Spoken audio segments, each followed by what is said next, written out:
নমস্কার, সনাতনী আশ্রম ইউটিউব চ্যানেলে আপনাদেরকে স্বাগত।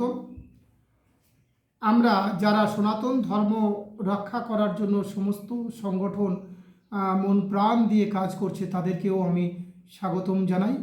এবং আমরা মনে করি যে আমরা সনাতন ধর্মের মধ্যে যে অশ্লীলতা আছে কিছু কিছু জায়গায় বা কুসংস্কার রয়েছে সেগুলোকে আরও সুন্দর বিজ্ঞানসম্মত তৈরি করতে হবে। যেগুলো অশ্রদ্ধা রয়েছে সেগুলো শ্রদ্ধা সহকারে করতে হবে, যেগুলো অশ্লীলতা রয়েছে সেখানে শুদ্ধাচারী করতে হবে, অশুদ্ধ রয়েছে সেগুলো শুদ্ধাচারী করতে হবে, যেখানে অপচয় হচ্ছে সেগুলোকে আমাদের সুকাজে নিয়ন্ত্রিত করতে হবে।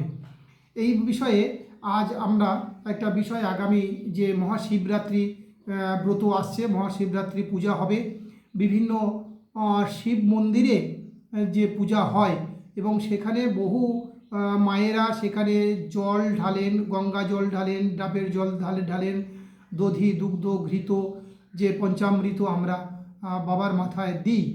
এটা অত্যন্ত পবিত্র এবং বিজ্ঞানসম্মত কাজ। এই চরণামৃত আমাদের সেবন করলে আমাদের পাপ মুক্তি হয়, আমাদের দেহ মন শুদ্ধ হয়। কিন্তু দেখা যায় কিছু ক্ষেত্রে এই বাবার মাথায় যে চরণামৃত জল ঢালা হয় সেগুলোর অনেক অপচয় হয়। এই অপচয় করা বা নষ্ট করা এটা একটি মহাপাপ। এই পাপ থেকে আমাদের বিরত থাকতে হবে।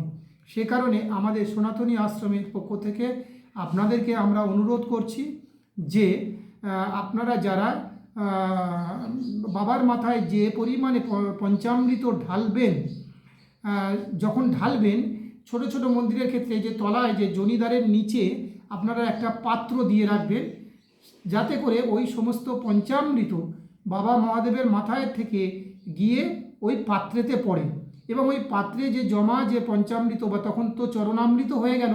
সুতরাং ওই চরণামৃত যতটা ঢালবেন সে ততটুকু বাড়িতে নিয়ে যাবেন, নিয়ে গিয়ে আপনাদের প্রতিবেশী, আপনাদের আত্মীয় পরিজন সবাইয়ের সেবা করবেন, মাথায় দেবেন, দিয়ে আমাদের দেহ মন পবিত্র হবে। আর যেখানে যারা বড় মন্দিরে যাচ্ছে তাদেরকে আমরা অনুরোধ করছি আপনাদের ড্রেনিং সিস্টেমটা সুন্দর করে রাখুন এবং শেষে একটা ভালো পাত্র রাখুন, যাতে কোনো রকমের ধরনের এই পঞ্চামৃত বা চরণামৃত নষ্ট না হয়। সেই জন্য আপনারা খেয়াল রাখবেন। এই চরণামৃত নষ্ট হলে বা অপবিত্র হলে, যত্রতত্র ক্ষতি হলে আমাদেরই সনাতন ধর্মেরই ক্ষতি হবে। সে কারণে আপনাদের কাছে আমরা অনুরোধ করছি সনাতনী আশ্রমের পক্ষ থেকে এবং সমস্ত সনাতনী সংস্কার বন্ধুদেরকে আমরা অনুরোধ করছি আপনারা এই ভিডিওটি বিভিন্ন জায়গায় শেয়ার করবেন, করে সবাইকে জানাবেন। আশেপাশে যাদেরকে দেখতে পাবেন তাদেরকে এইভাবে নিজেদের ব্যক্তিগত উদ্যোগে আপনারা বলবেন সবাইকে, যাতে না এটা নষ্ট না হয়।